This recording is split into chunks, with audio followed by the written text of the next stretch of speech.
So the students have asked us, could you ask the ambassador what was his background? How did he become an ambassador? So could you just take Well, let's tell the students first how to become an ambassador. Yeah. Well, I did it sort of the easy way. I went to the diplomatic school. There is a very good school in Moscow, Moscow Institute for Foreign Affairs. Now it has the status of university, which I entered after a tough examination in 1969.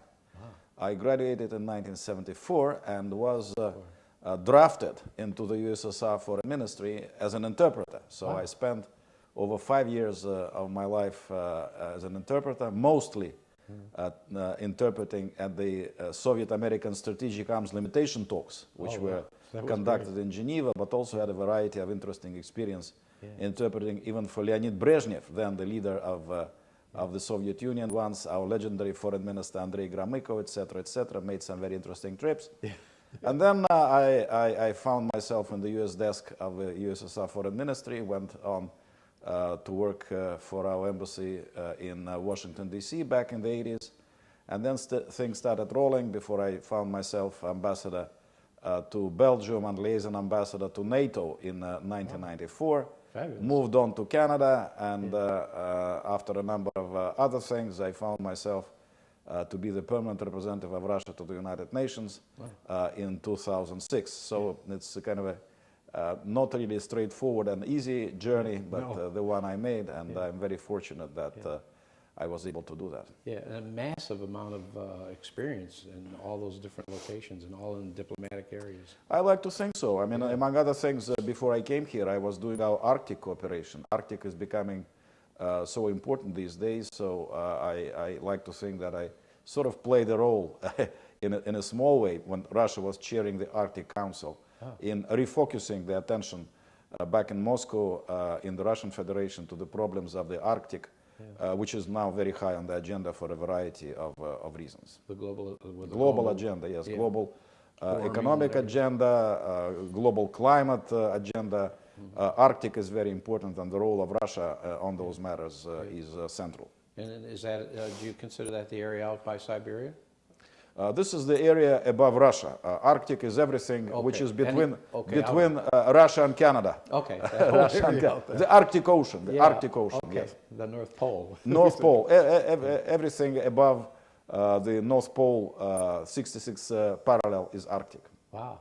And that was a major focus for you then? And it was an important, I mean, there is this institution which was set up, I think, in 1996, the Arctic Council, which consists, it's an intergovernmental forum. It consists of 6 Arctic countries, including the United States of America. And also an interesting element of its work is that it has representatives of the indigenous people participating on an equal footing in the work of that institution. So it's a pretty interesting institution dealing with the climate, with the issues, the problems of indigenous populations of the North, and also helping environment and helping to develop cooperation among Arctic countries in those fields. I'm just curious, is there a similar parallel one for the South Pole area? No, there is a different one. There is an Antarctica institution, but I think they are mostly dealing with legal, some other issues. And in fact, there is even some kind of exchange of information between the two institutions, but it works differently, and it is composed of many more countries, I think close to 30 countries, which have an interest in Antarctica, Antarctic exploration of Antarctica, and things like that. The Arctic Council is a more exclusive club, consisting of only the 6 Arctic countries. Okay, wow, fantastic background. Sounds like you're nice and solid. You came in right after Sergei Lavrov? No, there was another man almost 2 years here between Sergei Lavrov and me, Andrei Denisov, our current ambassador to China. Current ambassador to China. Yes. Oh, okay. That's right. He speaks Chinese, so he got the posting which he was hoping for all his life. Yeah. I loved Lavrov when he was here because he has formed in my mind the epitome of the ideal United Nations diplomat. Exactly. I couldn't agree with you more. And because I watched him during the Iraqi thing and the Libya thing, and he was fuming. He was really mad, but he never said a word. That's why he is the foreign minister, has been a very successful foreign minister of Russia for over 10 years now. Yeah, yeah. That's good. Okay, now let's just talk quickly about Russia.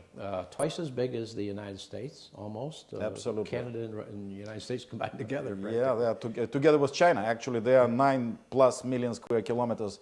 Russia is over 17 million square kilometers, so twice as large, almost twice as large as those three countries. Yeah, that's why I often thought Russia is the most magnificent country because it anchors Europe on one side and anchors Asia on the other side, all across the One of the reasons why Russia is a magnificent country indeed in Europe and Asia, Pacific Ocean, Arctic Ocean, the Black Sea. So we have many opportunities, and we'd like to take fully advantage of those opportunities. Yeah. And in the background, right behind you, is this magnificent clock that I was looking at earlier, and it's chiming. We're going to leave that on there because it's so beautiful. And it reminds me of Kremlin chimes, which is an important symbol of Russia. When you travel to Moscow, please spend a few minutes on the Red Square and make sure you can hear the Kremlin chimes. Beautiful chimes, yeah. Okay, so there you are. But the fascinating thing is you're like 1/3 the population of the United States. You're 100 and some million. No, well, more than that. Almost half of the population. We are close to 150 million. Oh, okay, and we're about 300. And in fact, one of the important successes of our socio-economic policy of the past few years, that we have started having population growing because the birth rate has increased. The government has been implementing some social programs and encouraging greater birth rate, and apparently it has worked. So now the population of Russia has a natural growth, to say nothing of the immigrants whom we are also sort of receiving in our country. Okay. So helping to strengthen up our population level, because of course for this big country, 150 million is not a very big population. Do you work closely with China? We do. We have a good relationship. I think the very good, very close relationship. But they are really our strategic partners. We have excellent relations with China. Overall, fantastic relationship with China. Very close partnership in the United Nations, particularly on the Security Council. We are 2 of the 5 permanent members of the Security Council. So I couldn't be happier with the Chinese colleagues I have worked with and continue to work now in the Security Council and in the United Nations. I happened to recently look in the latest directory, and it's about a year old, of the foreign businesses, American companies doing business in foreign countries. And there was almost 100 pages, 80-some pages, of American corporations doing business in Russia. So, our media kind of makes it think like Russia's separate from us. And those are, I looked at them, and I spent 50 years working for people like those big corporations. So I happen to know those are some of America's biggest corporations, and they're partners in business with Russia. So yes, they do. Yes, they do, especially in the energy sector and some other areas and outer space. I mean, we are operating jointly this International Space Station, and our rockets bring American astronauts to the space station, etc., etc. So there is a very large volume of cooperation. But on the other hand, of course, this is not enough for countries as big as and important as the United States and Russia. I think, if I'm not mistaken, we have around $30 billion trade annually, which is negligible compared to the trade we have with the European Union, for instance, with Western Europe. So there is much more which needs to be done in order to develop our business relations. Let's go to right away as to your focus at the United Nations. Focus on the United Nations. For you. Of course, as an ambassador, permanent member of the Security Council, I focus mostly on the Security Council. Okay. And I spent maybe 80%, maybe more of my time on matters pertaining to the Security Council. I'm fortunate to have 4 deputies working for me, to say nothing of a very able group of like 70 diplomats, if I'm not mistaken, in my mission. So my deputies take care of some other issues like socio-economic issues, legal matters. So I try to focus on strategic issues in the Security Council, and this is the way it works, and it is a lot of work, but it's extremely fascinating, interesting job. Yes. And I often thought, in my opinion, that the ambassador is the most important job. That ambassador to the UN, to me, is the most important job the country can give you. I like to think so, but I mean, I don't want to pick up an argument with my colleagues working in other capitals. There are many important places to work for a Russian ambassador. I suppose every ambassador has his own perspective. Yeah. Well, but even to be the ambassador of Russia down in the United States, you just deal with the U.S., you know. But here you deal with every country in the This world. is, I mean, I don't want to compare them in terms of importance. Yeah. I don't want to sound modest, but No. this is, I mean, one of the reasons why this job is extremely fascinating is that you really begin to understand the world very quickly, because the world is coming your way. I mean, as soon as you enter the building of the United Nations, you have colleagues from various parts of the world come up to you and talk about their problems. So, I mean, now I like Juba, frankly, a place about which I hadn't even heard before I arrived here, capital of South Sudan. Now I've visited twice. We discuss, you know, the situation there every 2 weeks. So you really begin to appreciate the world with its complexity and its problems and its aspirations much better when you work here. Yeah. Okay. Now, what would you like to talk about? And then I'll bounce back. Well, since you asked me about my focus and the most important issues we come to deal with, I would like, of course, to discuss the situation in Ukraine and our preoccupation about this matter. It is something which came as a complete surprise to us. The crisis in Ukraine, something we had never wanted, something we had been trying to prevent, but found ourselves quite closely immersed in the international discussions of this issue. You might recall that the crisis erupted in the fall of 2013 out of a simple routine problem of association agreement which the Ukrainian government was contemplating with the European Union. And Russia had some concerns about that agreement because we sensed that that association agreement may impact the Ukrainian economy in a way which will also have some significance for Russia, because we have a free trade agreement in Ukraine. As a matter of fact, within the framework of the Commonwealth of Independent States, 11 countries of the Commonwealth of Independent States have some special arrangements to facilitate their cooperation, including in the economic sphere. So we were proposing talks between the European Union and Ukraine and Russia to sort out all those issues. But unfortunately, the European Union rejected that proposition, and the Ukrainian government was also supporting the idea of those talks, and started insisting that Ukraine sign this association agreement, to the point that the European ministers and other high-level officials and American high-level officials started to come to Kiev and participate in demonstrations and rallies of the opposition figures who were demanding that that association agreement be signed. So then President Yanukovych of Ukraine and his government decided to postpone the signing of that association agreement because they needed to figure out the consequences for their economy of that agreement, and they felt dramatic because the Ukrainian economy is not prepared to compete with the economy of the European Union. Unfortunately, the people who were protesting this delay of signing of the agreement, their protest was very quickly hijacked by the national radicals, extreme elements in Ukraine, as I mentioned, supported by some strange forceful actions, politically forceful actions by people from the European Union and the United States. And the whole thing really brought the crisis in Ukraine from the political level to a level of confrontation by force. When people started attacking, police units who were guarding administrative buildings, the residence of the presidents, throwing rocks and Molotov cocktails at police, and the whole thing was going on for weeks and weeks. A very unpleasant situation in a European country. It resulted in a bloodshed, which now it is clear was provoked by those radical elements in the Ukrainian political strata. The snipers organized by them were shooting both at opposition people and the police in order to create an outcry in the country.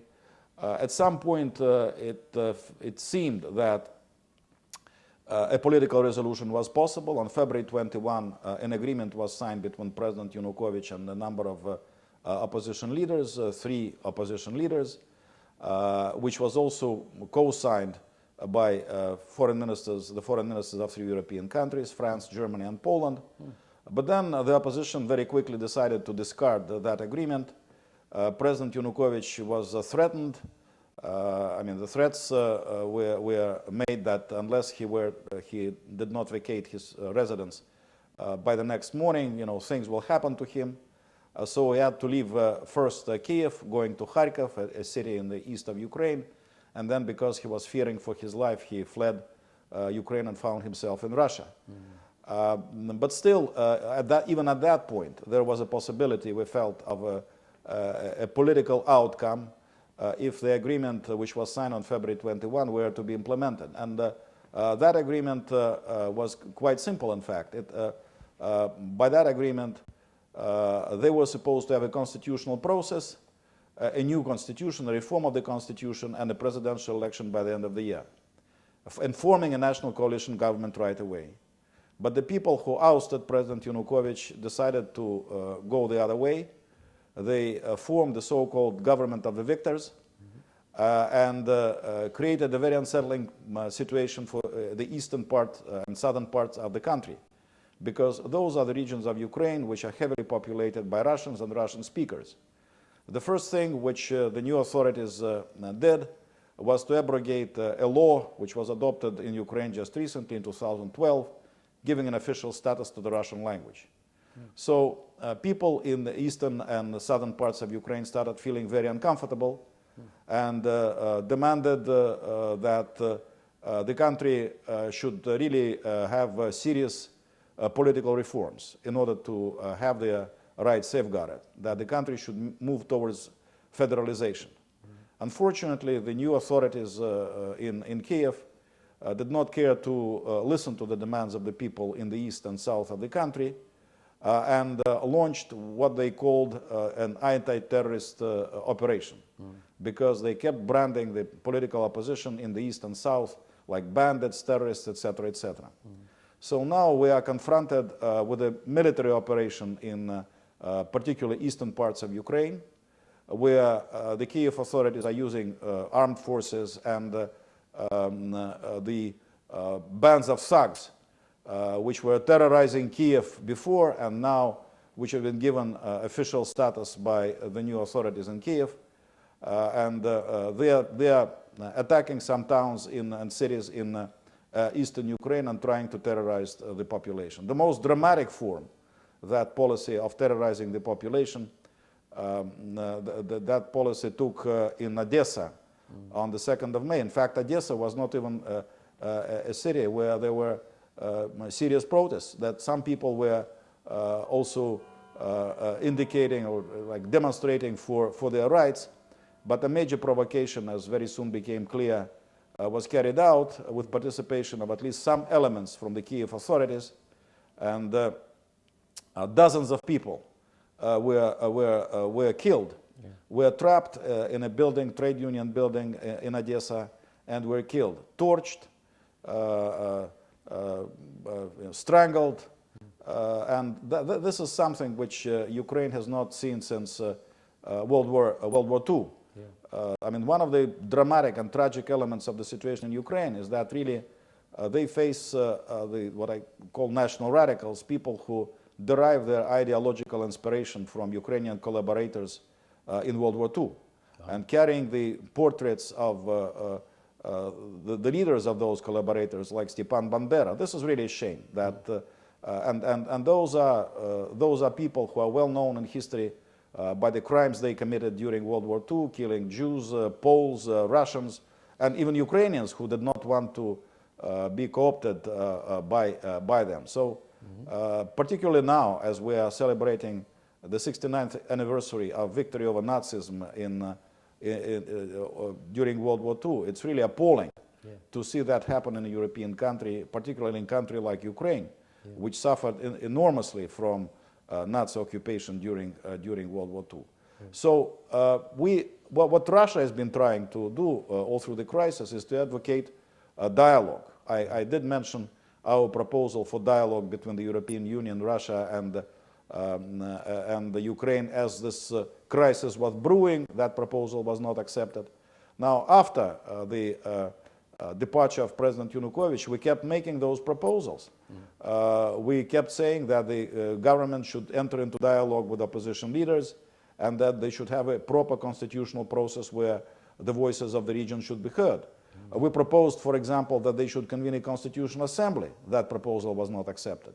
When we went for a ministerial meeting in Geneva, our foreign minister, Sergei Lavrov, US Secretary of State, the High Representative of the European Union, and the Ukrainian acting foreign minister met in Geneva on April 17. We also suggested that maybe some regional representatives should come for us to help the Kiev authorities establish dialogue with those representatives. Unfortunately, that proposal was not accepted either. But that Geneva meeting did provide something very important, the so-called Geneva Statement, which called for immediate end of violence, which called for starting a genuine political constitutional process, taking into account the views of all the regions, of all political groups, political parties existing in Ukraine. But unfortunately, that statement was not followed through by the Kiev authorities, who, as I did say, started this military campaign in the eastern regions of the country using armed forces and some groups of thugs who have been organized in Ukraine in the past few months. Now we have some new hope. We have the presidency of OSCE, Organization for Security and Cooperation in Europe, which now belongs to Switzerland, taking an active stand. The chairman in office of OSCE, President of Switzerland, visited Moscow on the 7th of May, had a meeting with President Putin, and now they have produced a roadmap to resolve the crisis in Ukraine. We think that there are some very important elements in that roadmap which need to be pursued.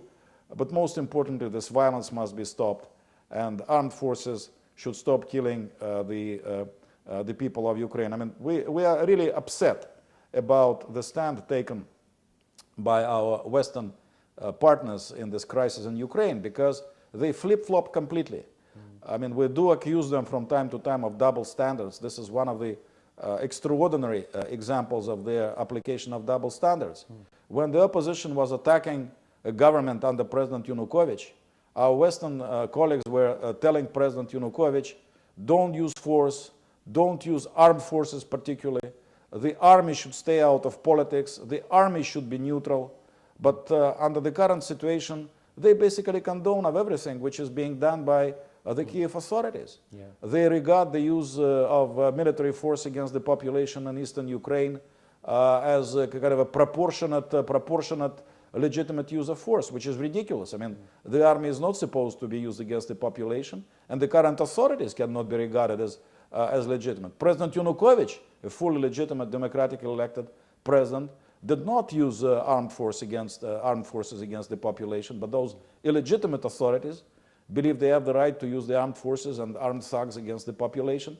And our Western partners, I'd like to call them partners, condone of this behavior. So if the future of Ukraine is really something they are concerned about, that they should really impress it on the authorities in Kiev that they should change their attitude. And it's quite disconcerting that now, after this initiative of the chairman in office of OSCE, President of Switzerland, it seems that in Europe and even in the United States, they look rather seriously at this proposal, whereas the Kiev authorities, well, they shrugged them off essentially and said that this punitive operation in the eastern parts of the country will continue. So this is obviously a very high focus, very high priority for Russia.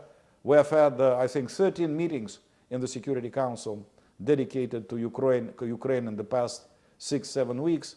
Unfortunately, the UN Security Council has not been able to produce a coherent approach, even to the point that our Western colleagues in the Security Council, even though they spoke positively about this April 17 declaration, they did not want the Security Council to call on the parties to implement that declaration. To me, it was a very strange attitude which did not allow the Security Council to make a positive contribution to trying to find a way out of the crisis, of the political crisis in Ukraine. Yeah.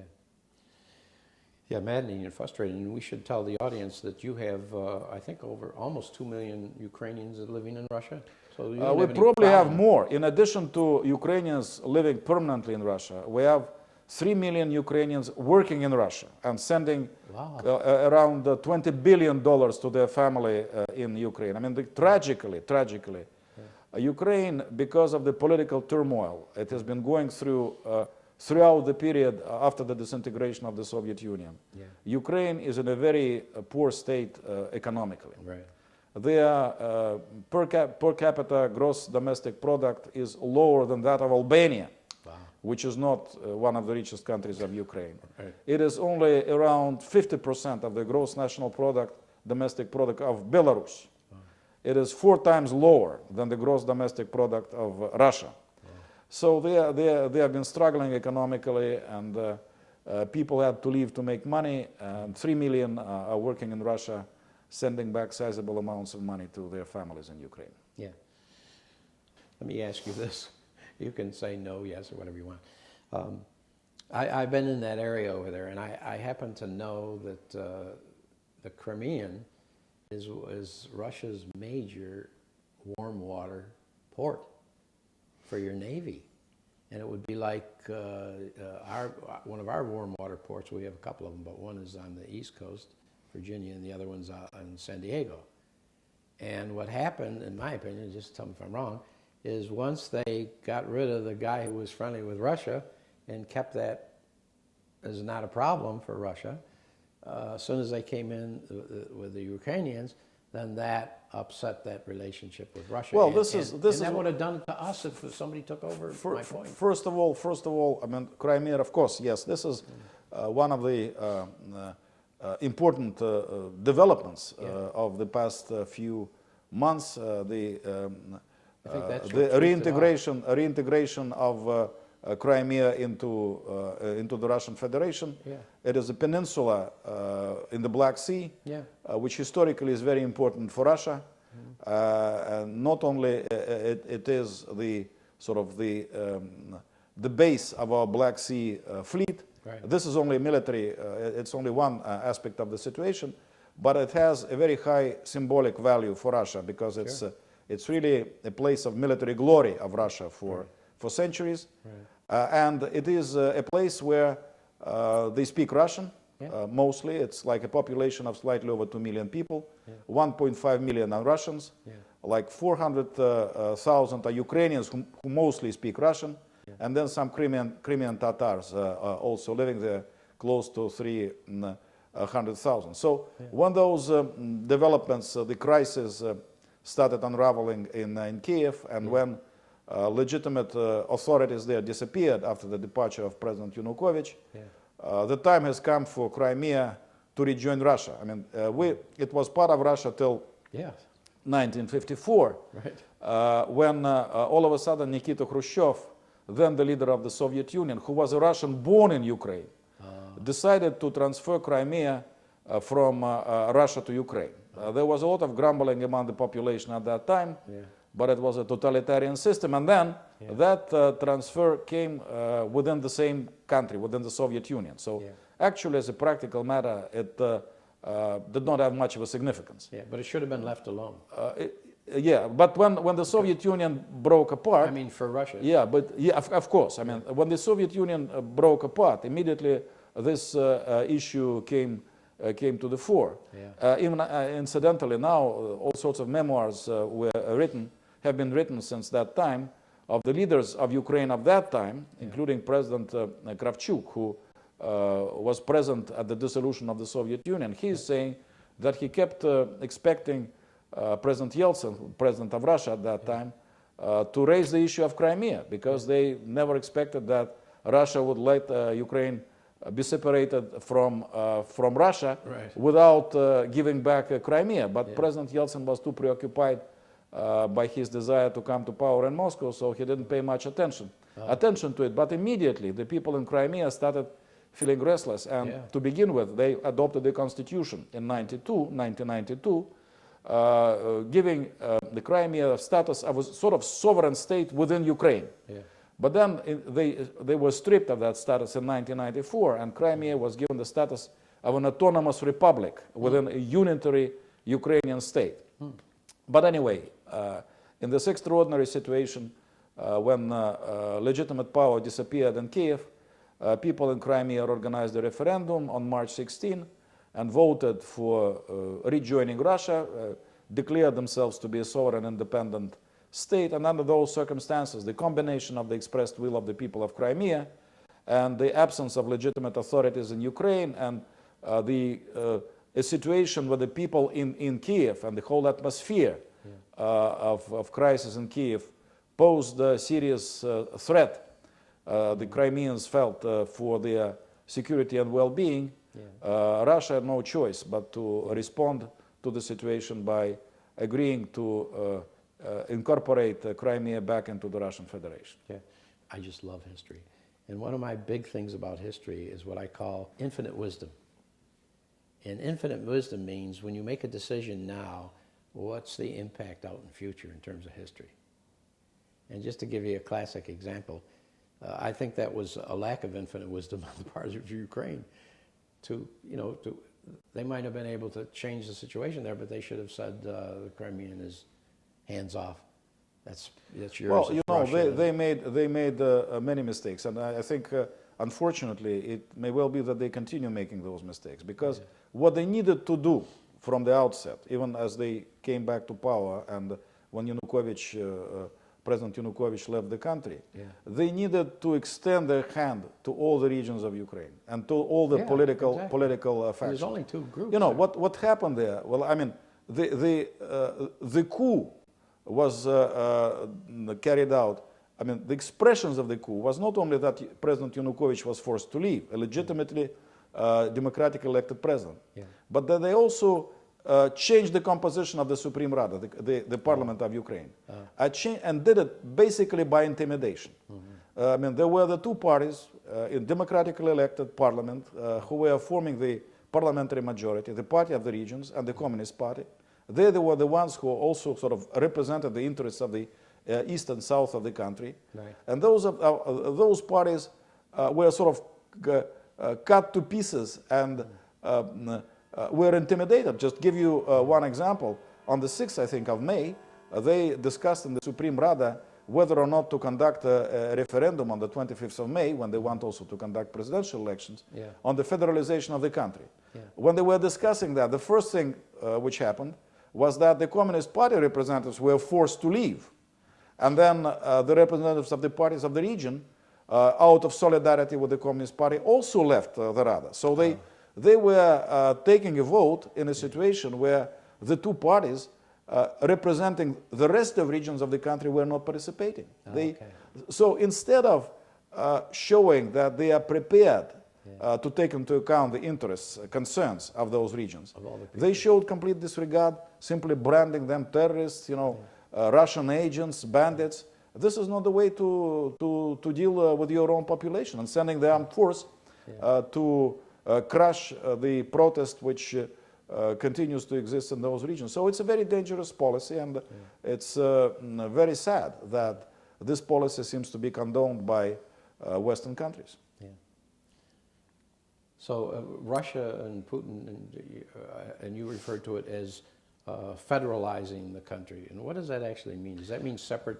Well, no. Actually, the Russian Federation is a federation. The United States of America is a federation. Okay, separate states. I mean, but no, not separate states. It's not separate states. The whole thing needs to be negotiated, because in theory, there are some countries which call themselves federations, where the parts of the federation do not have much of a much of a power. There are some other countries which do not call themselves federation, but still the parts of the country have certain powers. The issue is not the name, not the term which needs to be used, but the need to give them real powers. And what they actually want is not so complicated. Well, first of all, I'm speaking, as I understand it, about the desires of the eastern and southern regions of Ukraine. Well, first of all, they want to be reassured that they can use the Russian language. That what they heard from the parliament after this coup some radical members of the parliament were saying that they were about to criminalize the use of the Russian language. This is completely unacceptable for many people in Ukraine. So they want to be reassured that the Russian language will be given a firm official status, that they can speak the Russian language, they can teach their kids in schools and universities in the Russian language. This is the first thing. The second thing... Do they use dual language? Yeah, they dual, of course. I mean, Ukrainian is the state language in Ukraine, and there is no dispute about that. This is the main language. All Ukrainians can speak Russian too. All of them can speak. Some of them, I mean, in the West, some people prefer not to speak Russian altogether. In Kiev, even in the capital, and some other, they mostly speak Ukrainian. But the people, Russian. The people in eastern and southern parts of Ukraine, they do not object to the state status of the Ukrainian language. That's for sure. It's Ukraine. Ukrainian language is the main language. But there must also be an official status of the Russian language. People who speak Russian should not be constrained in their ability to speak the Russian language, to study in the Russian language, etc., etc. Then the second very important element is that currently Kiev appoints governors in those regions. So what happened, for example, after the coup, the new Kiev authorities started appointing governors, some of them corrupt, notorious oligarchs, to those eastern parts, industrial parts of Ukraine. And of course, people don't want that. People want to have the possibility to elect their own representatives as their governors. And the third element, of course, is some sort of economic prerogatives. The part of budget you can keep within your own region without sort of giving it to the capital to be distributed by the capital. But this is kind of a standard distribution of functions between the capital of the country and its various entities. So the demands of the people in the East are not so complicated. So it's all the more bizarre and tragic that over those demands we have an armed forces operation in eastern country in order to, it's kind of spun. It's spun out of control. It's very strange. It's very strange. It's too bad. And it's irrational. It's reckless. It's provocative, and it really places instead of sort of reuniting the country and firming up its territorial integrity, it creates all sorts of strains on the territorial integrity of Ukraine. How many Russians are in Ukraine now? Would you guess? I would say, I mean, they had a couple of censuses where they were coming up with different results, which is strange in itself. But I think around 12 million people. Wow. 12 million people out of the population of 45 million. Yeah, and you can't abuse 12 million people in your. I mean, in eastern and the southern parts of the country, they are really like close to maybe 50% of the population. Yeah, solid down there. Yeah. And so what they're saying is we don't want to leave. And we don't. We just want to be a part. We want to be a part of the Ukraine, but we want to be left alone. And we want to be respected. Yeah. We want to be. And also, there is another. I mean, it's really something which I'm sure many people do not understand. There is this very serious element of those national radicals whom I mentioned, the people who openly proclaim that their idols are those Nazi collaborators. They come from a different perspective. I mean, they see them somehow as people who were fighting for Ukrainian independence, etc., etc. But the crimes they committed in the process during World War II are so horrendous, and the ideology of Nazism is so unacceptable. I think should be for everybody in Ukraine, the United States, and the world. And those people in eastern parts of the country, that for them to contemplate that those people will come to power in Kiev and will start dictate their will to them is completely unacceptable. So it acquires this different element of ideological horror, which is there in the minds of many people, and that's why their protest in eastern and southern parts of the country started being translated into some of them taking up arms, taking over some administrative buildings. They said, well, we saw that happening in Kiev during the coup, so why cannot we do the same in order to protect our legitimate interests, our lives, and our well-being? So this is an additional complicating element in this crisis, which I think if the Ukrainian current Kiev authorities were like realistic and sensible people, that needed to make them particularly sensitive of the demands of the people of Ukraine, rather than repeating in Odessa, basically a kind of a Nazi-type massacre of like gassing people, napalming people in that building where that horrible crime was committed. So I do hope that the international community, OEC, European Union, United States, Russia, working together, will be able to drag Ukraine out of that crisis. Yeah. And you guys have the power and the capacity to do that. Well, you know, we don't, I mean, power and capacity, we can contribute. Yeah. After we believe. I didn't mean we can we can help explain. Yeah. We can try to help arrange meetings. Yeah. After the coup happened, and it became clear that things were unraveling in Ukraine, which is incidentally also heavily dependent on Russia, for natural gas, which we're sending to them. Yeah. Our Western colleagues, United States, European Union, they asked us, "What do you think?" We told them what we think should be done. A real dialogue, a real constitutional reform, moving towards federalization and decentralization of the country. So we can help explain. And if the Ukrainians want to get out of the crisis, I mean people in Kiev, then they can take advantage of our willingness to be helpful in this situation, working together with others. So I hope that this format of the four, which was used in Geneva on April 17 to produce that statement, and which has been picked up by the Swiss chairman and office of the OEC, is going to continue to play a useful role for dealing with that crisis. Yeah. Great. I often wondered why can't we have these places like Singapore? I used to live in Asia for 15 years. And in Singapore, in come the Russian Navy, in comes the Chinese Navy, in comes the American Navy. They have nuclear submarines sitting there churning away, and like no problem, and then they have these restricted ones worldwide. First of all, of course, Russian Navy, we do have like a little facility somewhere there.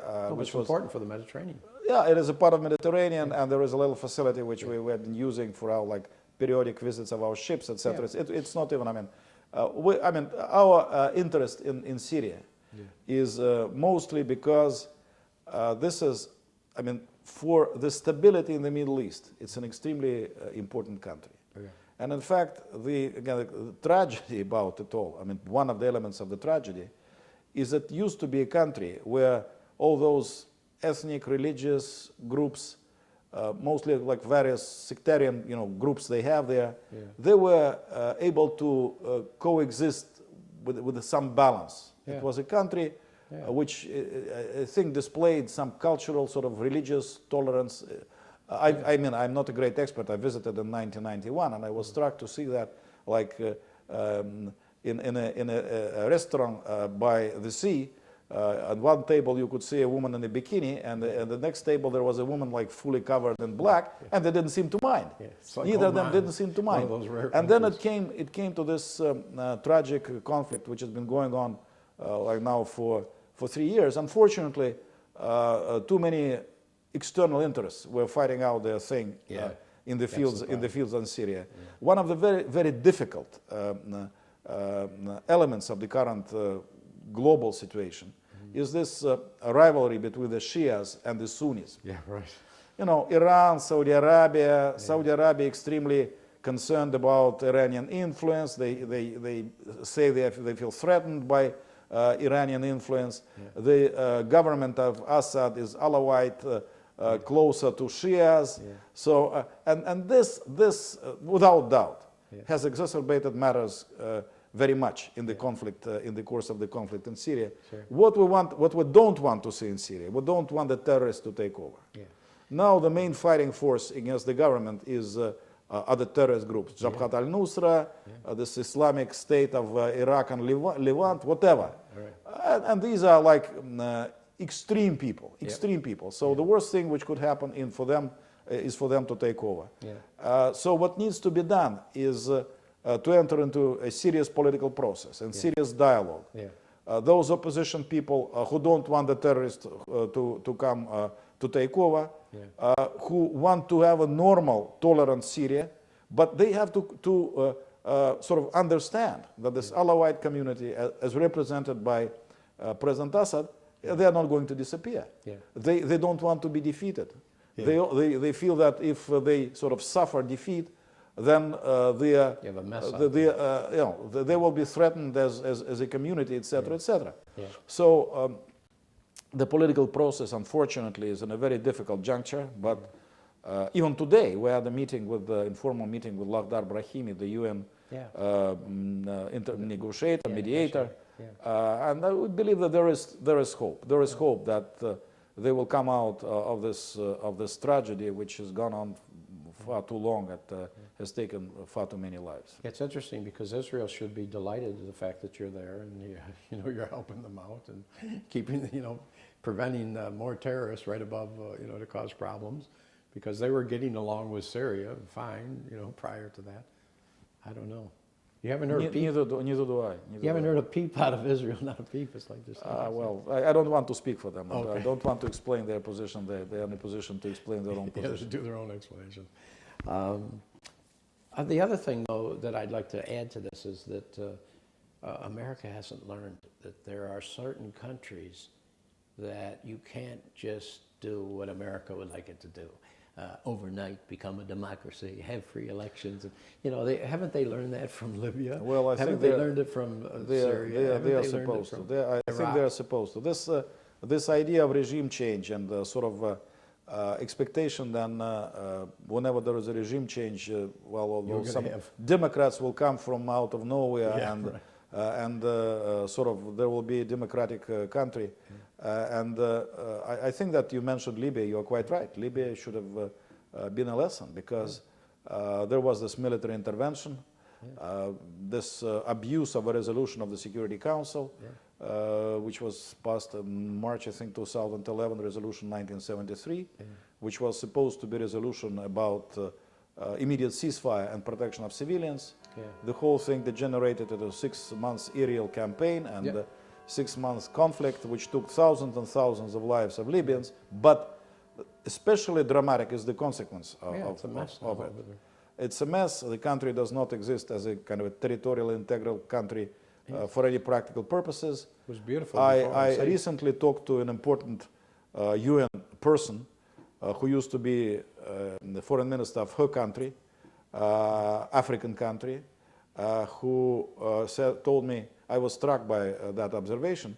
She said, I know Libya very well. I visited 8 times when I was foreign minister. Now I'm looking also into this Libyan situation from this humanitarian angle she's involved in now.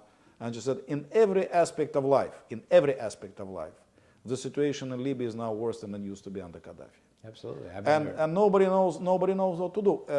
And of course, there are all sorts of things like the weapons spreading out of Libya, instability, terrorists spreading out, the conflict which erupted in Mali later on had a direct consequence.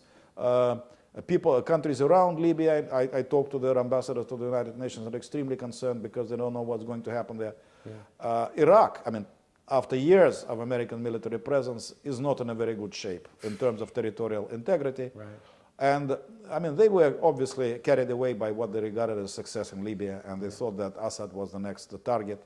You remember those statements which were made by American officials. He's not going to last more than 2 to 4 months, even though all people with like a real serious knowledge of Syria were saying, no way. I mean, this is not a kind of a regime, political system, political structure, which can disappear so quickly. So this frontal approach, instead of our idea, our basic kind of a premise of the Russian foreign policy is that in case there is a crisis of the country, the role of the international community is to help them resolve that crisis through dialogue. Not to tell people there must be regime change, you must go. I mean, even in the Security Council, we had quite interesting, if not inconclusive discussions. I remember, like, we're sitting in close consultations of the Security Council, and an African representative says, well, listen, we are not here for like regime change. It's not in the charter. And a representative of one West European country said, no, we believe that it's a bad regime, then we must learn. This is not a job for the Security Council. And this is something which can lead to tragic consequences. And from my perspective, having observed this from the United Nations for 8 years now, stability is a very important commodity these days in international relations. Yeah. And it is really in short supply, stability. So if we do things which continue to aggravate instability in the world, that means that our policy is reckless, and we need to. The situation in Ukraine is exactly, I mean, the same situation. You cannot tamper with a country and create this major kind of an instability when you don't know what those things are going to lead to. Yeah, when I went to China back in 1970, this professor from Lingnan University said, how long has America been over there? I said, 200, 300, you know, something like that. They said, yeah, we don't think you'll make 500. And I said, why is that? And they said, simple. You're like little children that grew up with all the toys, like the rich boys who got it from daddy. You got the toys, you got the weapons, and you have nothing that the great empires have, and that's long-range understanding, diplomacy. Well, I cannot. I mean, so, this Chinese wisdom. I'm a Russian guy. Yes, I'm very respectful of Chinese wisdom. But I think one needs to realize that countries, I mean, have centuries, if not thousands of years of tradition. Yeah. Like when the United States went for regime change in Iraq, for instance. Yeah. I mean, Saddam Hussein was obviously not a very palatable political leader, but he represented a political system, structure, which existed there for 9 centuries or 1,000 years. Yeah, I can say this. You don't have to say this because you didn't say this. But from my experience, 50 years, I've been in I used to average twice a month around the world and with big corporations. So we went in every country. I mean, you name it, we were there. And I happen to believe that there are certain countries that you can't turn over to a democracy right now. It may take a few more years, but you can't just do it overnight because there's. Well, this is actually now we're having very interesting conversations. I don't want to go very deeply into that, but well, I said it. We hear some African colleagues saying, for instance, that like in Africa. Well, let me put it very simply. Very often they have an election, democratic election. Well, who would object against a democratic election? Right. But then a democratic election leads to a situation that somebody wins. Yeah. And then some others feel they are defeated and are out of power. So instead of creating stability in the kind of a system which we are used to, like democratic election, you get an election, you have in the United States maybe 6 months of stability before you start the next campaign for the next election. Yeah. But there, this democratic election does not produce that stability. It produces people who are upset and creates all sorts of political problems. So this is something which needs to be very carefully contemplated. That's without doubt.